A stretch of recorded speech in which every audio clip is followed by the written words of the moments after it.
"You're my employee, not my mother," my daughter said, confiscating my salary. Secretly, I gave my only sandwich to the beggar at the door. He grabbed my wrist, ripped off his wig, and revealed himself as a multimillionaire. He looked at me, said 3 words. "That changed everything. I'm glad to have you here." Follow my story until the end and comment the city you're watching from, so I can see how far my story has reached. My name is Rosalind, and at 65 years old, I have become a ghost in my own life. The alarm clock beside my narrow bed buzzes at 5:30 every morning, just as it has for the past 5 years. Not because I said it that way, but because that's when Fallon expects breakfast to be ready. I roll out of the small guest bed in what used to be called the servants' quarters back when this house had actual servants, not just desperate mothers. The hardwood floors are cold against my bare feet as I shuffle to the tiny attached bathroom. The mirror reflects a woman I barely recognize anymore. My gray hair, once thick and styled weekly at Martha's salon downtown, now hangs limp and pulled back in a practical ponytail. The lines around my eyes have deepened, but it's not age that carved them there. It's the weight of swallowing words, of biting my tongue, of shrinking smaller each day until I've nearly disappeared entirely. I dress in the same uniform I wear every day, a faded blue cotton dress that's comfortable for cleaning, and the worn apron that Thomas gave me as a joke on our 20th anniversary. "For the best cook in Connecticut," he'd written on the card. Back then, I'd laughed and swatted him with it. Now it feels more like a chain than a gift. The mansion is silent as I make my way downstairs, my slippers whispering against the marble floors that I'll spend the next hour polishing to Fallon's standards. The kitchen is enormous, all granite countertops and stainless steel appliances that cost more than most people make in a year. I know because I remember when Fallon picked them out, charging everything to the credit card that draws from my Social Security and the life insurance money Thomas left behind. I start the coffee first. Fallon likes it strong, with exactly 2 tablespoons of cream and 1 packet of that expensive sweetener she orders online. While it brews, I begin preparing her breakfast. 2 eggs over easy, the whites firm but not rubbery. 3 strips of bacon cooked until just crispy, and 1 slice of whole grain toast with butter spread evenly to the corners. Everything has to be perfect. I learned that the hard way during my first week here, when she returned the entire plate because the eggs were too runny. I had to remake breakfast while she stood behind me, sighing dramatically about how some people just don't pay attention to details. As I crack the eggs into the heated pan, I catch my reflection in the kitchen window. The woman staring back at me looks tired, defeated. When did I start looking at the floor instead of meeting people's eyes? When did my shoulders begin to curve inward, as if I'm trying to take up less space in the world? The eggs sizzle softly in the pan, and I can hear movement upstairs. Fallon's morning routine is as predictable as mine.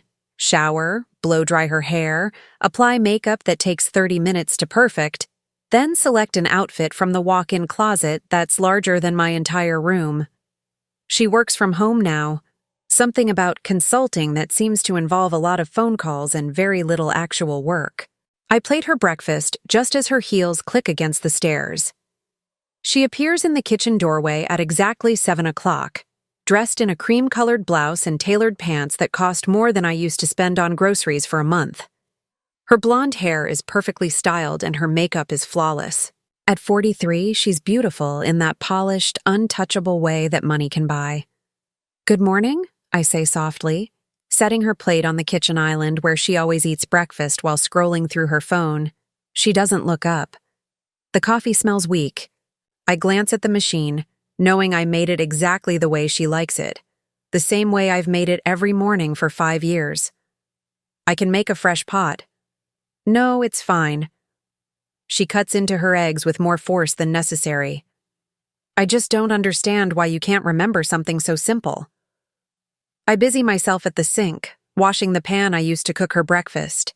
The hot water stings my hands, but it's better than the sting of her words.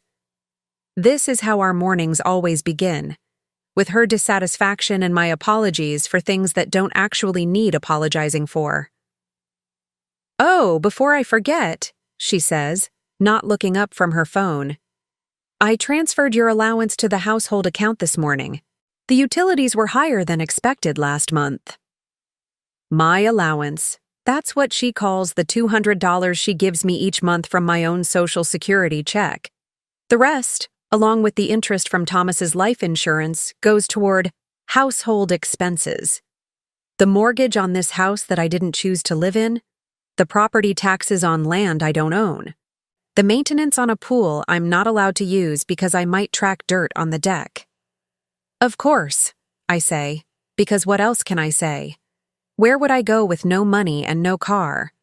She made sure of that early on, convincing me that I was too old to be driving safely after I scraped the side mirror on her BMW while backing out of the garage. She finishes her breakfast and carries her plate to the counter beside me, even though the dishwasher is 3 steps away.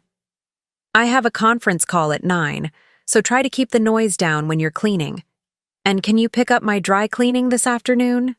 The blue dress needs to be ready for dinner tonight." "Of course." "Good." She pauses at the doorway. "Oh, and Mother? Try to do something about your appearance today. Mrs. Henderson from next door mentioned that the help should look more presentable." The help. That's what I am now. The help in my own daughter's house, wearing my dead husband's anniversary gift like a servant's uniform. I watch her leave, her heels clicking back up the stairs to her home office, and I feel something crack inside my chest. Not break entirely, because I'm not sure there's enough of me left to break. Just another small fissure in the foundation of who I used to be. I finish washing the dishes and begin my daily routine of making this house spotless for a daughter who sees dirt that doesn't exist and finds fault with perfection. I vacuum the living room, dust the furniture, scrub the already clean bathrooms. I move through the motions like a robot, my body present but my mind somewhere else, somewhere safer. By lunchtime, I'm exhausted. Not from the work, but from the effort of staying invisible, of anticipating needs before they're spoken, of swallowing every instinct to defend myself. I make myself a peanut butter sandwich, the same lunch I've had every day for months because it's cheap and it doesn't require anything from Fallon's expensive grocery budget. I eat standing at the kitchen sink, looking out at the garden. Thomas and I used to tend together in our little house across town. The house Fallon sold for my own good after he died, because it was too much for someone my age to maintain. "The money from that sale went toward the down payment on this mansion," she told me. "An investment in our family's future. I never saw a penny of it." As I chew my sandwich, I think about Thomas and how he used to make me laugh until my sides ached, how he'd dance with me in our tiny kitchen while dinner cooked on the stove, how he'd tell me I was beautiful even when I was covered in flour and my hair was a mess. He would hate what I've become. He would hate seeing me reduced to this shadow of the woman he married, the woman who raised his daughter with love and sacrifice, only to have that love weaponized against me. But Thomas is gone, and I am here, and this is my reality now. I finish my sandwich and wrap the crust in a napkin. I'll save it for later, for dinner, because one sandwich is all I allow myself each day. I've learned to make do with less, to want less, to need less, until I've almost convinced myself that I am less. The afternoon stretches ahead of me like all the others. More cleaning, more invisible service, more swallowing of words that want to fight back. I pick up the laundry basket and head upstairs, my feet heavy on each step. I had become a ghost in my own story, watching life happen around me without ever being invited to participate. And the worst part was, I was starting to believe this was what I deserved. The knock at the front door comes just as I'm folding Fallon's expensive lingerie, each piece costing more than I used to spend on a week's worth of groceries. It's a soft, hesitant sound, barely audible over the hum of the washing machine in the basement. I set down the silk camisole I've been handling like it might shatter and make my way downstairs. Through the frosted glass panels beside the heavy oak door, I can see the outline of a person hunched against the November cold. Probably someone selling something. Or maybe one of those religious groups that canvass the neighborhood on weekday afternoons. When I open the door, my breath catches in my throat. The man standing on our pristine marble steps looks like he hasn't had a proper meal in weeks. His clothes are layers of mismatched fabric, held together more by hope than thread.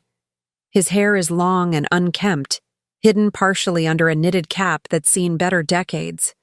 But it's his eyes that stop me cold. They're clear, intelligent, and filled with a kind of quiet desperation that I recognize too well. "I'm sorry to bother you, ma'am," he says, his voice hoarse but polite. "I haven't eaten in 2 days. I'm not asking for money, just maybe some food if you have anything you could spare." My heart clenches. I know what it's like to be hungry, to count every bite, to make a single sandwich stretch across an entire day. Behind me, I can hear Fallon's voice carrying from her office upstairs, speaking in that artificially sweet tone she uses with clients. "Wait here," I tell him, closing the door gently. I hurry to the kitchen and look around frantically. There's plenty of food in the refrigerator, but none of it belongs to me. The expensive cheese, the organic vegetables, the imported crackers, all bought with my money but designated for Fallon's consumption. I know better than to offer any of it without permission. Then I remember my sandwich. I prepared it this morning for my lunch, the same peanut butter and jelly sandwich I eat every day. It's wrapped in wax paper, sitting in the refrigerator beside Fallon's leftover Thai takeout that cost $43. My sandwich cost maybe 75 cents to make, but it's all I have. I take it from the refrigerator, my hands trembling slightly. This means I won't eat until tomorrow, but looking at that man's hollow cheeks through the door glass, I know I can't keep it for myself. I'm unwrapping the sandwich when I hear footsteps on the stairs. Fallon appears in the kitchen doorway, her phone pressed to her ear and freezes when she sees what I'm doing. "Let me call you back," she says into the phone, ending her call with a sharp tap. "What are you doing?" "There's a homeless man at the door," I explain, holding up the sandwich. "He's hungry." Fallon's expression hardens. "And you thought you'd just give away our food?" "It's my sandwich," I say quietly. "Made with bread I bought, peanut butter I bought, jelly I bought." She steps closer, her voice rising. "And you want to give it to some stranger who's probably just looking for an easy handout?" I glance toward the front door, knowing the man can probably hear every word. He said he hasn't eaten in 2 days. "And that's our problem how?" Fallon snatches the sandwich from my hands. "You're so naive, Mother. These people see a house like this and think they've hit the jackpot. Give him money once and he'll be back every week with his hand out." I wasn't going to give him money. "Food, money, what's the difference? It's enabling." She unwraps the sandwich and takes a deliberate bite. "Besides, you need to learn to think before you act. We have a reputation in this neighborhood." I watch her eat my only meal of the day, each bite a reminder of how powerless I've become. He looked so hungry. "That's called acting, Mother. It's what these people do."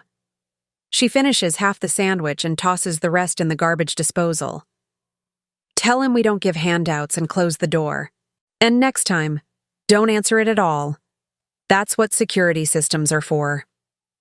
She walks away, leaving me standing in the kitchen with empty hands and a heavier heart. I return to the front door slowly, dreading what I have to do. When I open it, the man is still there, but he's stepped back from the threshold, as if he heard the entire exchange and doesn't want to cause any more trouble. "I'm sorry," I begin, but he holds up a weathered hand. "I heard," he says simply. "It's okay. I understand." But looking at his face, I don't think he understands at all. There's something in his eyes now, a kind of sadness that seems deeper than hunger or disappointment. He's studying my face with an intensity that makes me uncomfortable, as if he's seeing something there that I'm not aware of showing. "I wish I could help," I whisper, glancing back toward the kitchen where Fallon is probably listening. "You already did," he says, and I don't understand what he means. He turns to leave, but something makes me call after him. "Wait." I don't know what I'm doing, but I can't just watch him walk away. I reach into the pocket of my apron, feeling for the small packet of crackers I keep there for emergencies. It's not much, just a sleeve of saltines I saved from a restaurant weeks ago. But it's something. Here, I say, pressing the package into his hands. It's not much, but... He takes the crackers, and when our hands touch briefly, I notice his skin is softer than I expected. Not the rough, calloused hands of someone who's been living on the streets for long. "Thank you," he says, his voice thick with emotion. "You don't know what this means." As he walks down our circular driveway, I notice he doesn't shuffle like most homeless people I've seen.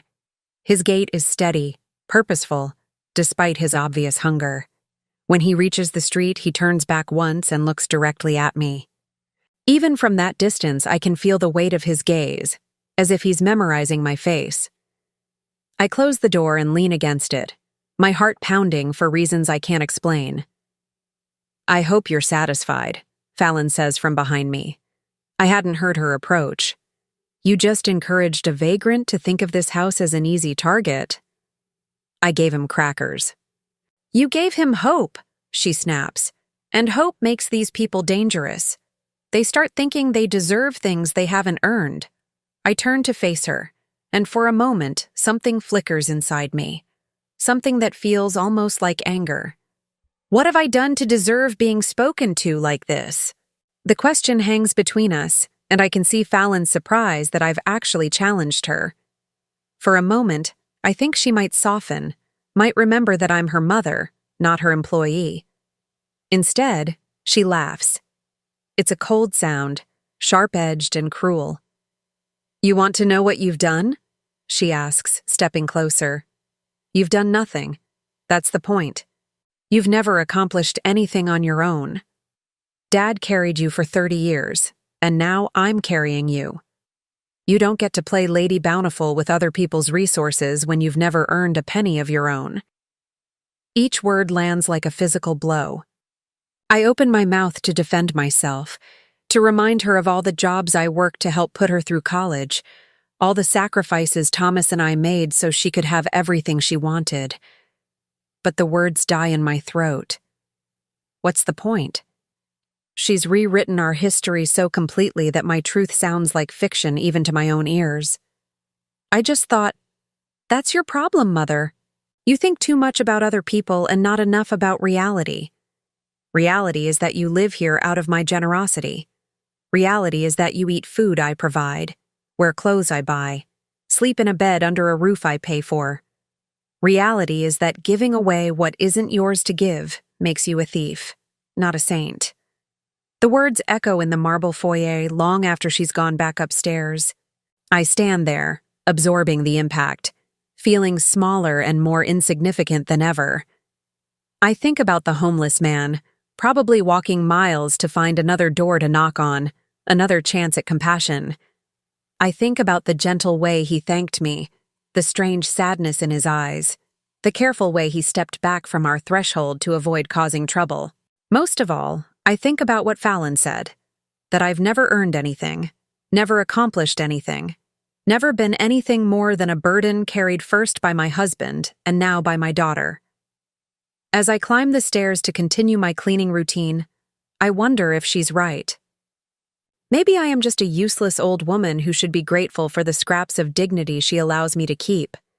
But something about that man's eyes haunts me. The way he looked at me, like he saw something worth seeing, even when I couldn't see it myself. His eyes held recognition I couldn't understand, and I had no idea that encounter would change everything about the life I thought was already over. 3 days pass before I see him again. 3 days of Fallon's increasingly sharp comments about my bleeding heart and poor judgment.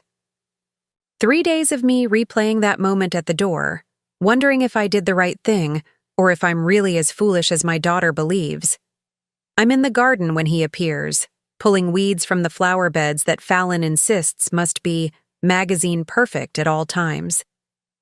The November air is crisp, and my arthritis makes my joints ache. but I prefer working outside to being trapped in that house with its suffocating silence and unspoken rules. Excuse me, ma'am. I look up to see the same man from 3 days ago, but something about him seems different. He's still wearing layered, worn clothing, but he's standing straighter somehow. His face isn't as gaunt, and there's a clarity in his eyes that wasn't there before. You came back, I say, struggling to my feet and brushing dirt from my knees. I wanted to thank you properly for the crackers, he says, and to return something. He holds out his hand, and in his palm is a small wallet. Expensive-looking leather, the kind that Fallon would carry. I found this in your driveway after I left the other day. Must have fallen out of someone's purse. I take the wallet and immediately recognize it as Fallon's spare, the one she keeps in her car for emergencies. It contains several credit cards and at least $300 in cash. Oh my goodness, I breathe. My daughter must have dropped this. She would have been frantic looking for it. I figured it was important, he says simply. Thought about just putting it in your mailbox, but cash and credit cards. Seemed better to hand it over personally. I stare at him, amazed. Here's a man who claimed he hadn't eaten in 2 days, holding a wallet full of cash, and his first instinct was to return it. The contrast between his integrity and Fallon's assumptions about his kind makes my chest tight with shame. Please, I say, let me get you something. A proper meal, at least, after what you've done. That's kind of you, but I'm fine now. He pauses, studying my face with that same intense attention from before. Can I ask you something? I nod. The other day when you gave me those crackers, why did you do it? After what your daughter said, after she made it clear you'd get in trouble for it. The question catches me off guard. I fumble for an answer, not sure how to explain the instinct that drove me to reach into my pocket to offer the little I had. I suppose I know what it's like to be hungry, I admit quietly. His expression shifts, becomes somehow gentler and sadder at the same time. You know what it's like to be hungry? Living in a house like this? I glance back at the mansion, with its perfect landscaping and expensive cars in the driveway, and realize how my words must sound. It's complicated, I say. I imagine it is. He's quiet for a moment, then reaches into his pocket. I have something for you too. What he pulls out makes my breath catch. It's a business card, but not the kind I expected. Heavy cardstock, embossed lettering, the kind that costs more per card than some people spend on lunch. I read the name printed there and feel the world shift beneath my feet. Heath Morrison, President and CEO, Morrison Foundation. I don't understand, I whisper. The man in front of me reaches up and slowly removes the knitted cap he's been wearing. Underneath, his hair is shorter than it appeared, neatly trimmed and graying at the temples. He pulls off what I now realize is a wig, revealing silver hair that's obviously styled by expensive professionals. My name is Heath Morrison, he says, his voice different now, cultured and confident. I run a foundation that provides assistance to people in need, but more than that, I test the character of people who have the means to help. I stagger backward, nearly tripping over the garden hose. You were testing me? Not testing. Observing. He straightens to his full height, and I can see now that he's probably in his early 60s, well-built despite the loose clothing meant to disguise his frame. I've been researching this neighborhood for weeks, looking for people who have both the resources and the character to partner with our foundation.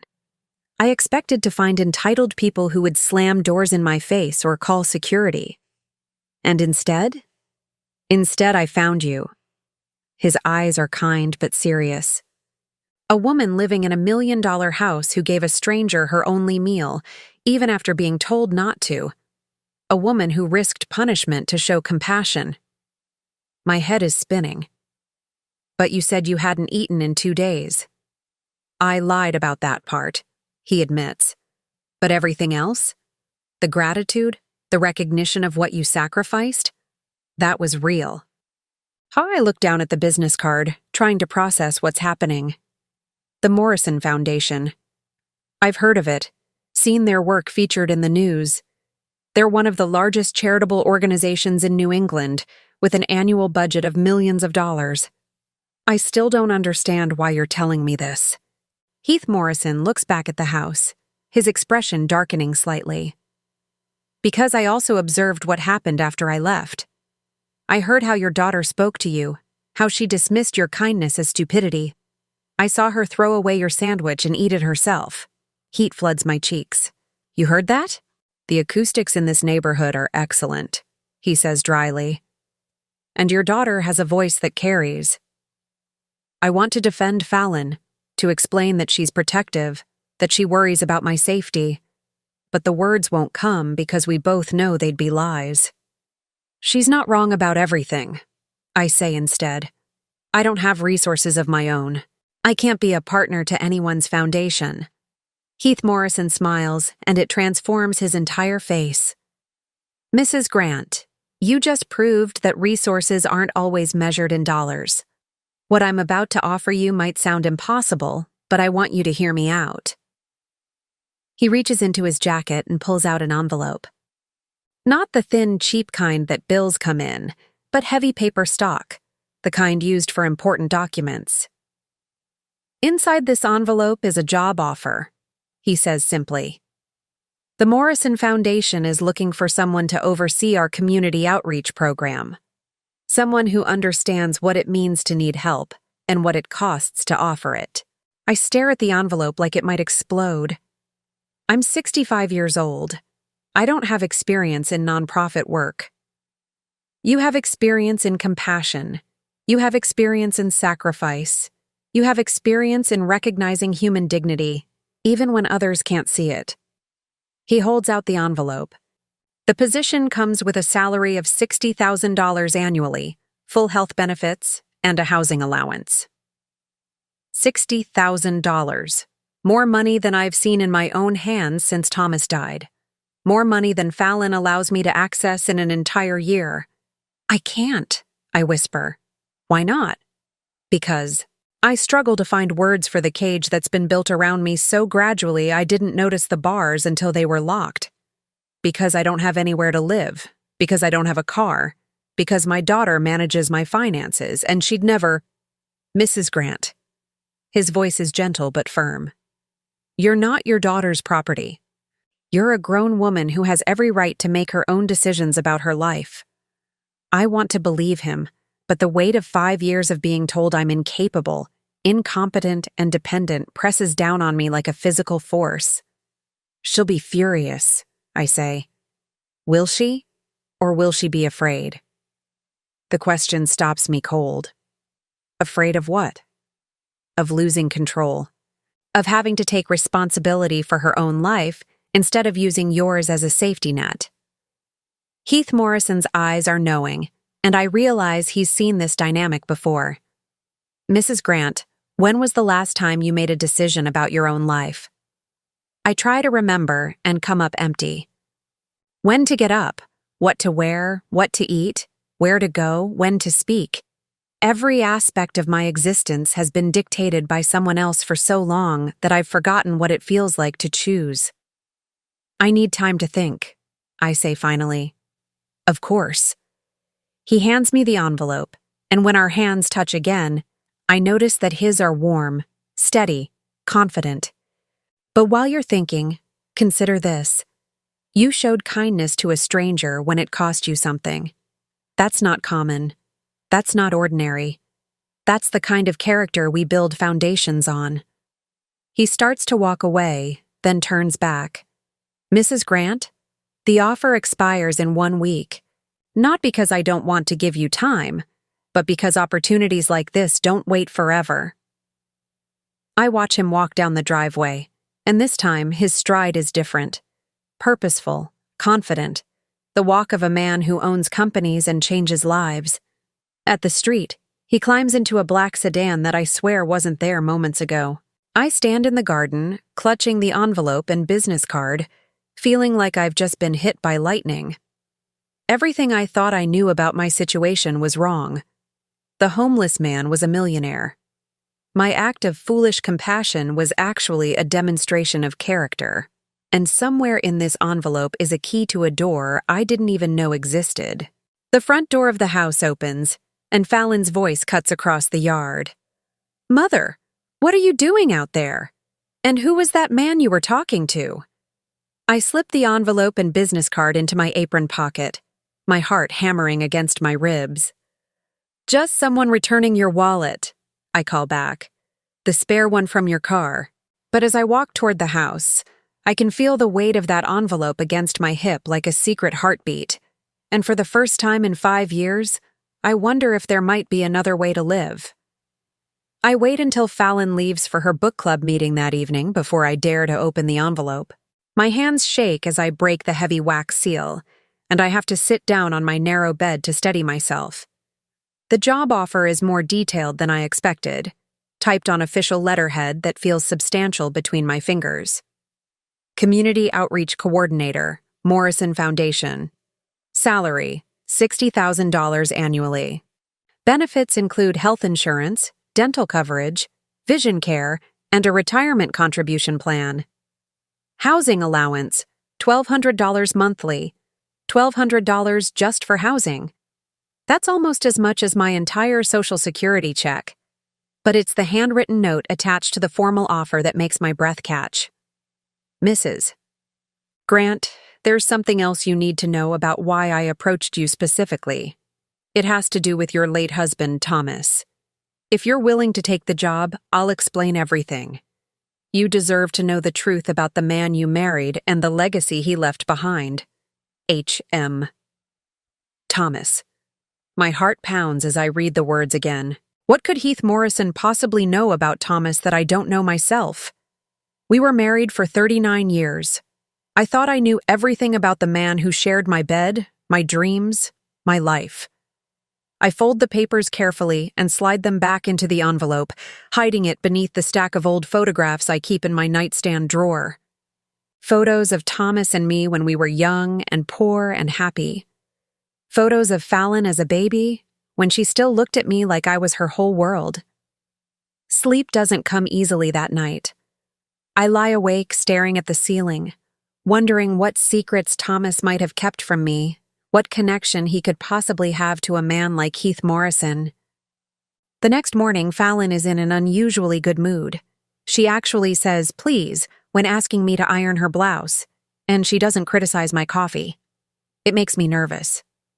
"I have some exciting news," she announces over breakfast. "Marcus Henderson called last night." Marcus Henderson. The name is familiar, but I can't place it. "From the Henderson Group," she continues, as if that clarifies everything. "They're interested in having me consult on their new marketing campaign. It could be a very lucrative contract." "That's wonderful, dear." "It is, isn't it?" She takes a delicate sip of her coffee. "Of course, I'll need to look the part. Success breeds success and all that. I'm thinking of redecorating the living room, maybe upgrading some of the furniture." My stomach tightens. More expenses, which means less chance of ever seeing any of my own money. "Will that be expensive?" I ask carefully. "Investment, Mother. Not expense. Investment." She waves her hand dismissively. "Besides, it's not like we have a choice. You want me to succeed, don't you? You want our family to continue thriving?" Our family. As if I'm truly part of it, rather than just the hired help who happens to share DNA. "Of course I want you to succeed." "Good, because I'm going to need you to be extra careful with the household budget for the next few months. No unnecessary purchases, no wasteful spending." She fixes me with a sharp look. "And absolutely no giving away food to strangers. We can't afford to be charitable right now." I nod and continue washing dishes, but my mind is spinning. If Fallon is planning to spend more money on redecorating, she'll tighten her control over my finances even further. The $200 monthly allowance might disappear entirely. The envelope hidden in my nightstand suddenly feels like it's burning through the walls. After Fallon leaves for her meeting with a potential client, I find myself alone in the house with my thoughts and my fears. I pull out the envelope again, reading Heath Morrison's note for the dozenth time. You deserve to know the truth about the man you married and the legacy he left behind. What legacy? Thomas left behind some life insurance money and our small house, both of which Fallon now controls. He left behind memories of a gentle man who worked hard, loved deeply, and never hurt anyone intentionally. What else could there be? I'm still pondering this when the doorbell rings. Through the frosted glass, I can see a familiar silhouette, and my heart speeds up. Heath Morrison stands on the porch, but this time he's dressed in an expensive suit, his silver hair perfectly styled. He looks like what he is, a successful businessman worth millions of dollars. The transformation from homeless vagrant to corporate executive is so complete it takes my breath away. Mrs. Grant, he says when I open the door. I hope you don't mind me stopping by. I wanted to follow up on our conversation yesterday. My daughter isn't home. I know. I waited for her to leave. His smile is kind but knowing. I thought we might speak more freely without an audience. I hesitate, then step aside to let him enter. He looks around the marble foyer, taking in the expensive furnishings and perfect decor, but his expression isn't impressed. It's more like he's cataloging details, making assessments. Beautiful home, he says neutrally. Thank you. I'm not sure what else to say. It's not really my home, but I can't bring myself to explain that to a stranger. Have you had a chance to review the job offer? Yes. My voice comes out smaller than I intended, but I have questions. Of course you do. Shall we sit? I lead him to the living room, choosing the chairs rather than the couch because it feels less intimate, less presumptuous. He settles into Thomas's old reading chair, the one Fallon moved from our original house, and something about seeing him there makes my chest ache. You mentioned Thomas, I begin. My late husband. I don't understand what he could possibly have to do with your foundation. Heath Morrison leans forward, his expression becoming more serious. Mrs. Grant, what did your husband tell you about his work? He was a maintenance supervisor at Hartwell Manufacturing. He worked there for 23 years before he retired. That's all he told you? I frown, sensing there's more to this question than I understand. What else would there be? It wasn't glamorous work, but it was steady. It paid the bills and put Fallon through college. Heath nods slowly.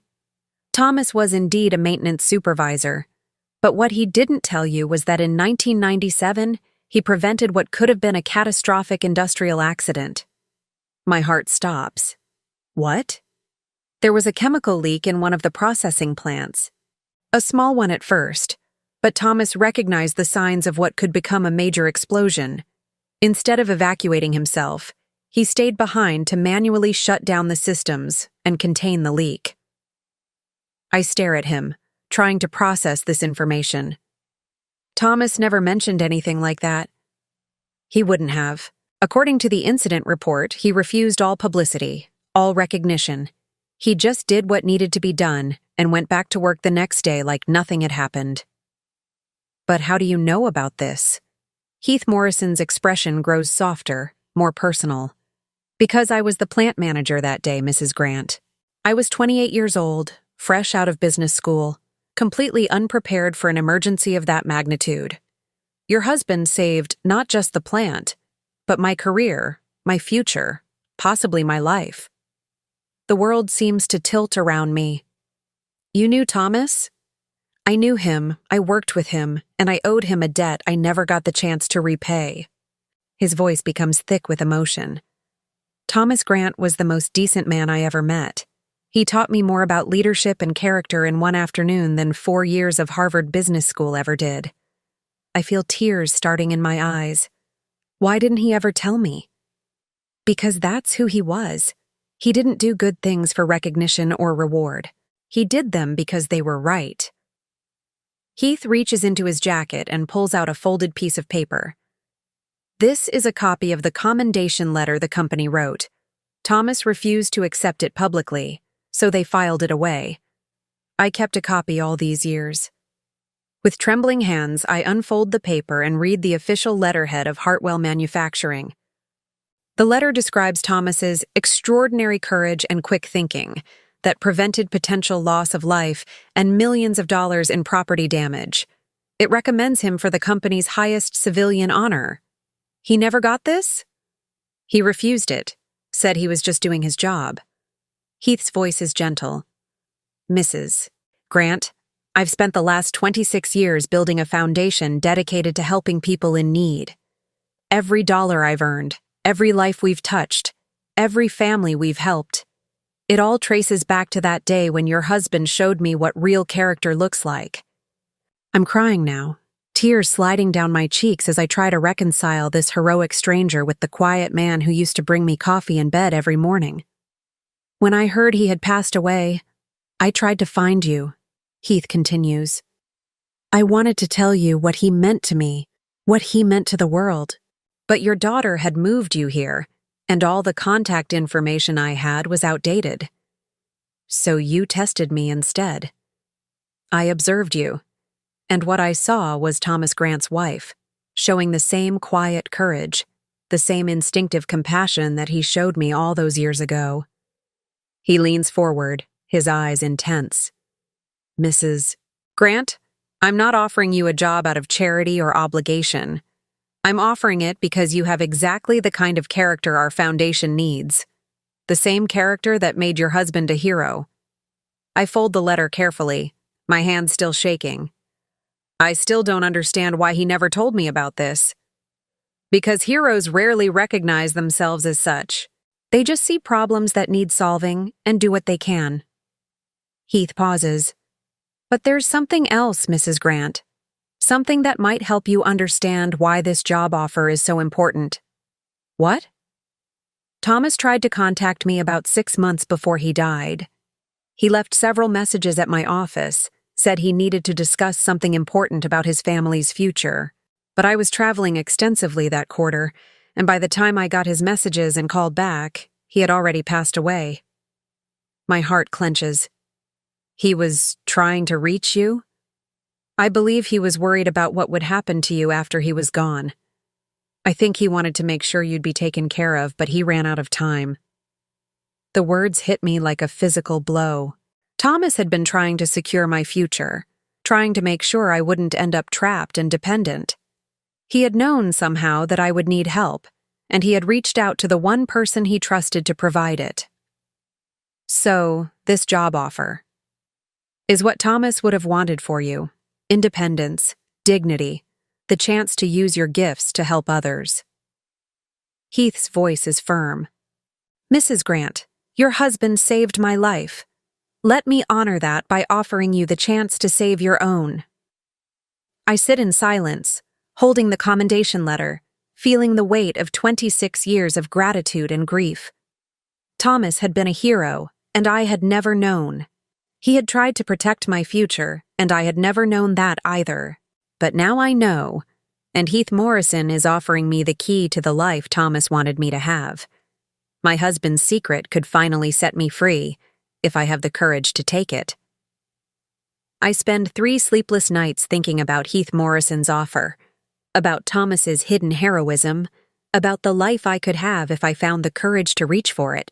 Each morning, I wake up in my narrow bed in what used to be the servants' quarters, and each morning, I put on the same worn apron and shuffle downstairs to begin another day of invisible service. But something has changed inside me. The knowledge that Thomas tried to secure my future, that he saw value in me worth protecting, burns like a small flame in my chest. It's been so long since anyone believed I was capable of more than cleaning and cooking and staying quiet, that I'd almost forgotten what it felt like to matter. On Thursday evening, Fallon announces that Marcus Henderson has officially hired her for the marketing campaign, and she's celebrating by ordering expensive sushi delivered from downtown. She eats it at the kitchen island while I clean around her, describing her vision for redecorating the living room. I'm thinking of replacing all the furniture, she says, waving a piece of tuna sashimi for emphasis. Something more modern, more sophisticated. The current stuff is too dated. Too much like something an old person would choose. I pause in my wiping of the already clean counters. The furniture she's dismissing includes Thomas's reading chair, the coffee table we bought together for our first apartment, the bookshelf where I keep my few remaining treasures. What would happen to the old furniture? I ask carefully. Donate it, I suppose. Or have it hauled away. I haven't decided yet. She shrugs as if we're discussing trash, not the physical remnants of my life with Thomas. The important thing is creating the right image for potential clients. I feel something crack inside my chest, but it's not the familiar fracture of defeat. This time, it's the sound of a shell breaking open, of something trapped finally finding room to breathe. Fallon, I say, setting down my cleaning cloth. We need to talk. She glances up from her phone, eyebrows raised. About what? About my life. About my future. She lets out a little laugh, the kind you'd give a child who just announced they want to be a unicorn when they grow up. Mother, we've talked about this. Your future is secure. You have everything you need here. Do I? Do I really? Something in my tone must penetrate her dismissive mood, because she puts down her chopsticks and looks at me more closely. What's gotten into you? I've been offered a job. The words hang between us like a challenge thrown down. Fallon's expression shifts through confusion, disbelief, and finally settles on something that looks almost like fear. A job? What kind of job? Where? The Morrison Foundation, Community Outreach Coordinator. I stand straighter, my voice growing stronger with each word. $60,000 a year, full benefits, housing allowance. Fallon stares at me for a long moment, then starts laughing.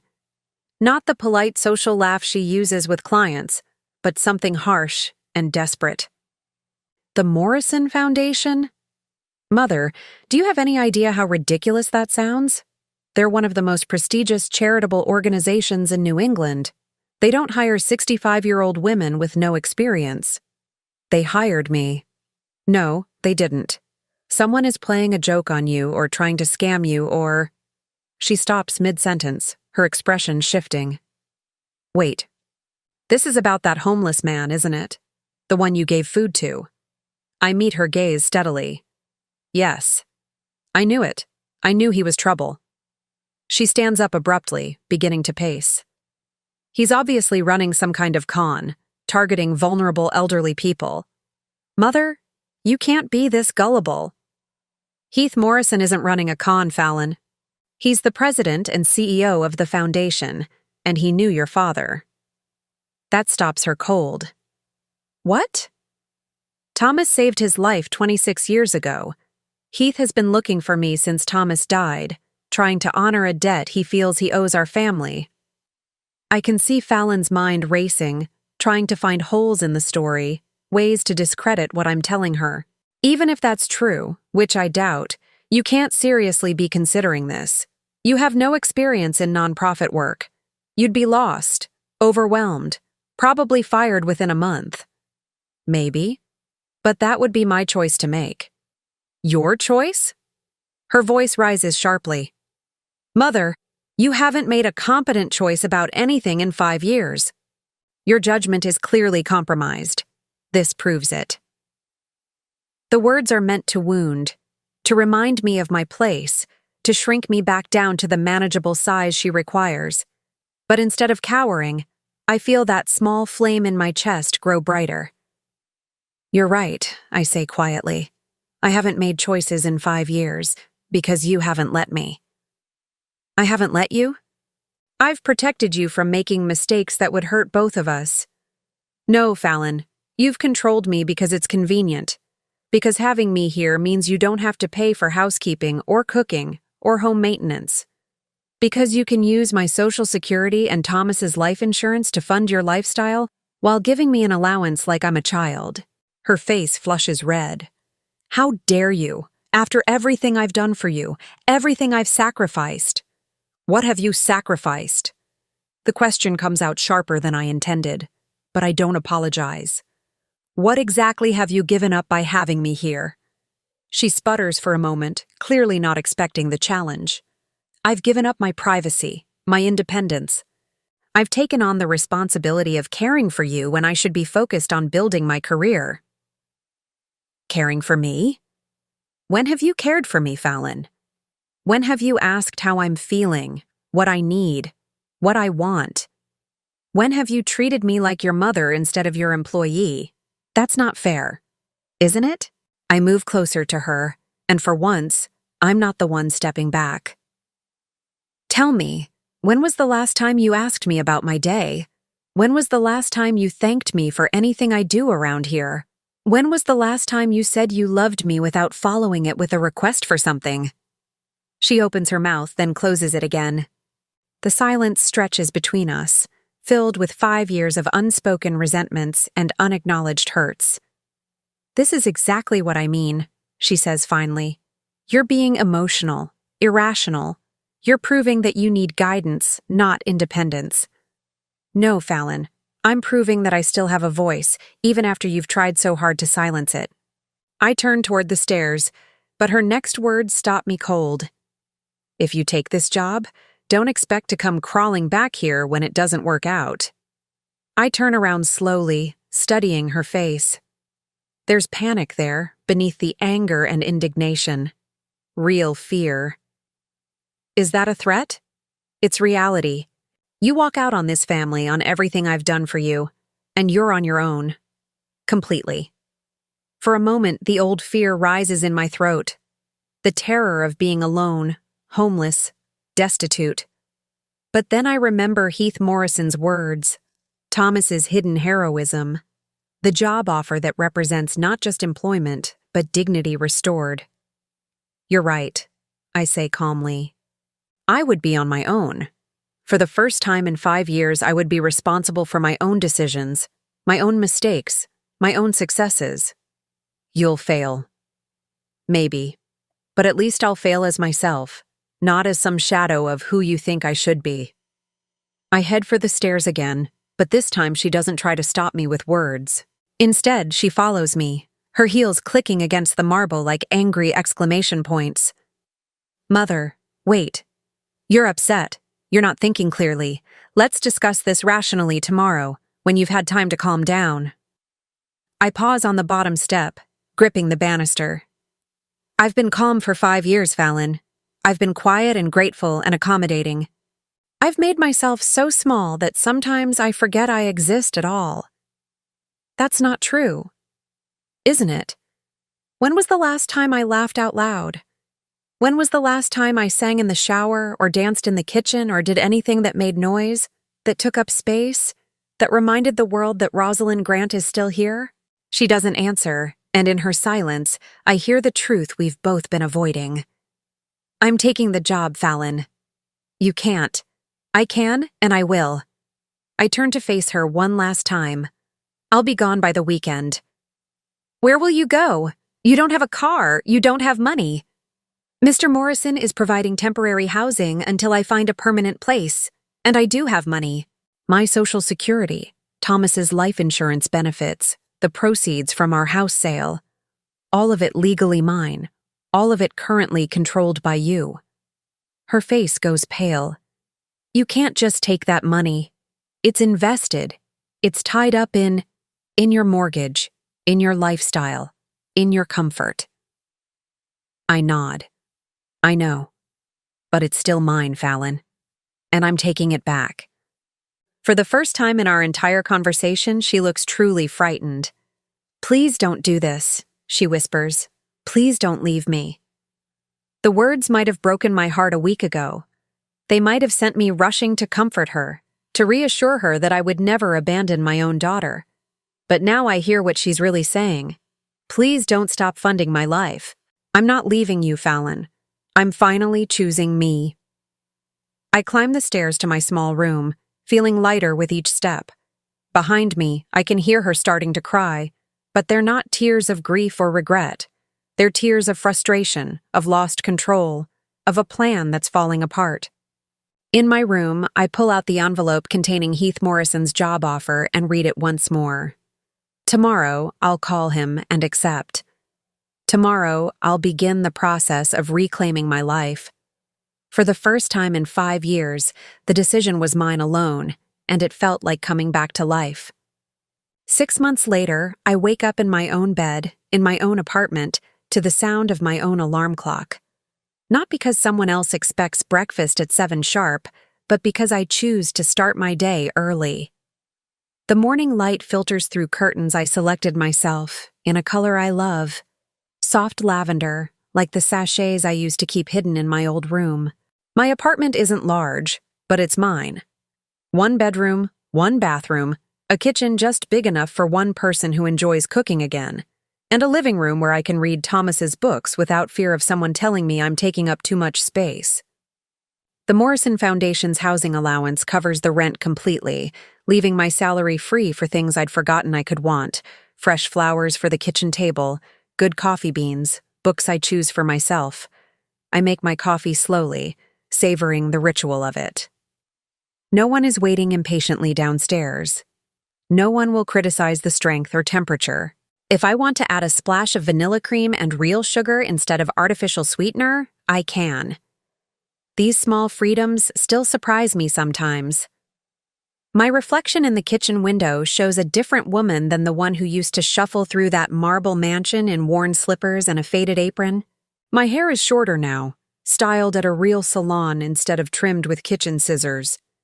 I'm wearing a soft blue sweater that Heath helped me pick out during one of our shopping trips, when he patiently guided me through the terrifying experience of buying clothes for a life I was still learning to claim. The work has been everything he promised and more challenging than I expected. Community outreach means visiting shelters, coordinating with social services, connecting people in crisis with resources that can help them rebuild their lives.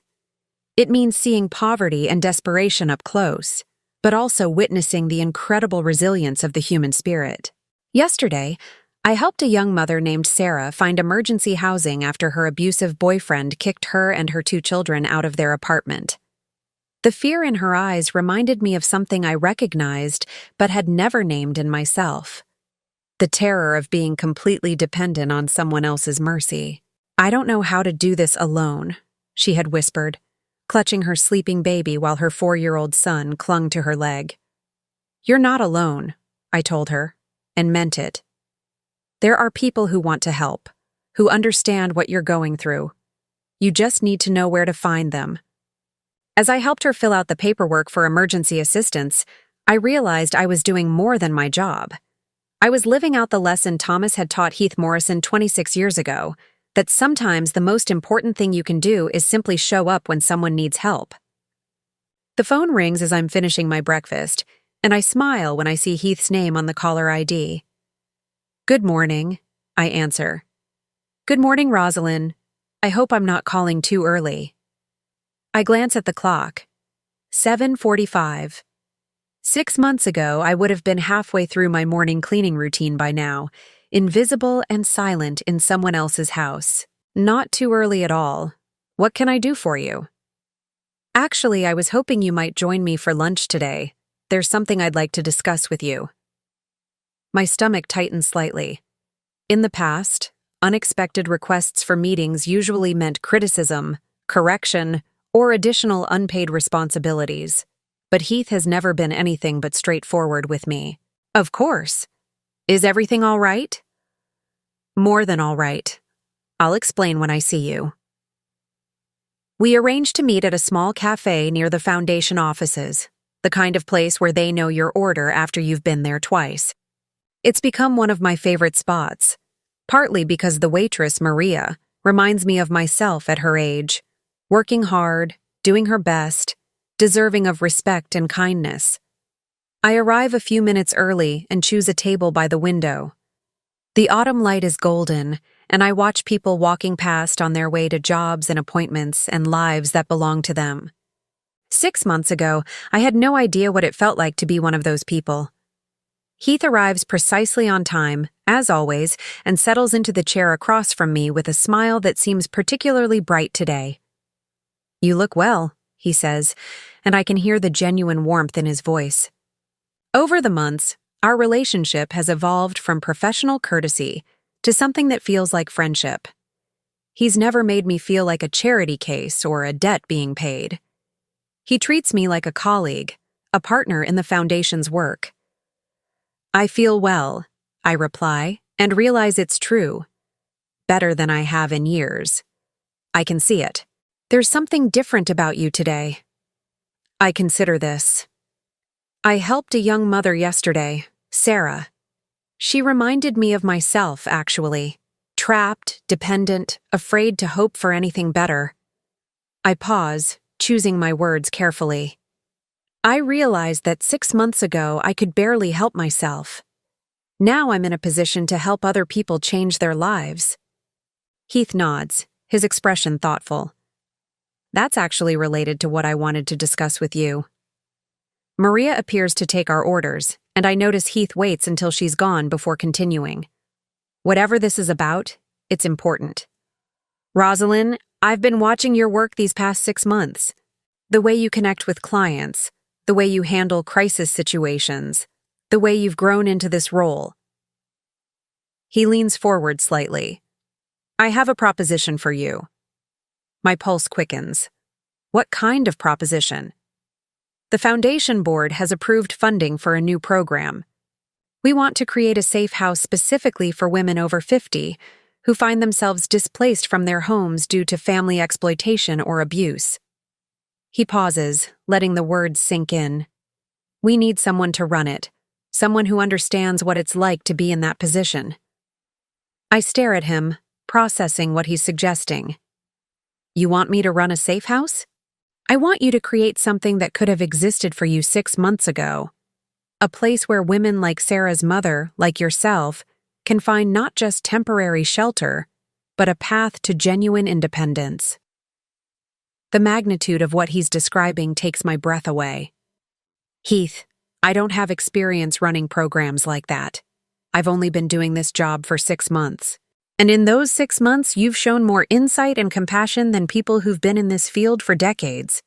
You understand these women because you've been these women. His voice becomes more passionate. Rosalind, there are thousands of women your age trapped in situations like the one you escaped. They need someone who can look them in the eye and say, I've been where you are, and there is another way. I think about Sarah, about the fear in her eyes that I recognize so clearly. I think about all the women like her and like me, who believe they have no choices because they've been told for so long that they're powerless. What would this involve exactly? Hiring and training staff, developing intake procedures, creating support programs. We're talking about a facility that could house up to 20 women at a time, with the goal of helping each one transition to independent living within 6 to 12 months. And you think I could do this? Heath's smile is gentle but confident. I think Thomas Grant's wife could do anything she set her mind to. The reference to Thomas hits me like a warm embrace. Sometimes I still wake up forgetting he's gone, still reach for his hand in the middle of the night. But increasingly, I feel his presence not as an absence, but as a foundation, the solid ground of love and respect that made everything else possible. There would be a substantial salary increase, Heath continues. Program director level, around $85,000 annually, plus full administrative support and a dedicated budget. $85,000. More money than I ever imagined having, certainly more than I need for my simple life. But it's not about the money, and Heath knows that. When would this start? The board approved the funding yesterday. If you accept, we could begin planning immediately and open the facility within 6 months. I look out the window at the people passing by, thinking about the invisible women among them, the ones who've made themselves so small they've nearly disappeared, the ones who believe they have no value beyond their service to others. I'd like to name it after Thomas, I say suddenly. Heath's eyes brighten. The Thomas Grant Center for New Beginnings? Something like that. I feel tears starting, but they're not tears of sadness. They're tears of gratitude, of possibility, of a future I never dared to imagine. He would have loved this, wouldn't he? Knowing that his sacrifice all those years ago led to something that could help so many people. He would have been proud of you, Heath says quietly. just like I am. I wipe my eyes and take a deep breath. 6 months ago, I was a ghost in someone else's house, invisible and voiceless. Now I'm being offered the chance to create something meaningful, something that could change lives. Yes, I say, my voice stronger than I've ever heard it. Yes, I'll do it. Heath reaches across the table and squeezes my hand. Welcome to the next chapter of your life, Director Grant. Director Grant. I roll the title around in my mind, tasting its weight and possibility. Rosalind Grant, Program Director. Rosalind Grant, creator of New Beginnings. Rosalind Grant, woman who chose herself and discovered she was worth choosing. That evening, I sit in my favorite chair with a cup of tea and Thomas's old photo album, looking through pictures of our life together. In one photo, we're young and broke and radiantly happy, standing in front of our first apartment with matching grins. In another, we're older, grayer, but still holding hands like teenagers. I run my finger over Thomas's face in the most recent photo, taken just months before he died. He's wearing his favorite sweater, the one I donated to charity because it hurt too much to keep. Now I wish I'd held on to it, but I understand why I couldn't at the time. I wasn't ready to be the keeper of memories. I was too busy trying to survive each day. I did it, Thomas. I whisper to the photograph. I found my way back to myself. I close the album and look around my apartment, my sanctuary, my proof that it's never too late to start over. Tomorrow I'll begin planning the Thomas Grant Center, creating a place where other women can discover what I've learned. That dignity isn't something that can be taken from you unless you give it away, that it's never too late to choose yourself, that sometimes the most radical act is simply refusing to disappear. My phone buzzes with a text message. For a moment, my heart races, thinking it might be Fallon. We haven't spoken since the day I left. I know from mutual acquaintances that she had to sell the house when she couldn't afford the mortgage payments without my Social Security income. She moved into a small condo and took a full-time job with benefits, things she could have done years ago if she hadn't been so comfortable living off my labor and my money. But the message isn't from Fallon. It's from Sarah, the young mother I helped yesterday. Thank you for everything. My kids and I are safe tonight because of you. You saved our lives. I set the phone down and smile. This is what it feels like to matter, to have impact, to use your voice for something more than asking permission to exist. I finally understood what it meant to live, rather than merely survive. And tomorrow, I would help other women learn the same lesson. The weight of forced gratitude was gone, replaced by the lightness of freely chosen purpose. I was 65 years old, and my life was just beginning. Now I'm curious about you who listened to my story. What would you do if you were in my place? Have you ever been through something similar? Comment below. And meanwhile, I'm leaving on the final screen 2 other stories that are channel favorites, and they will definitely surprise you. Thank you for watching until here.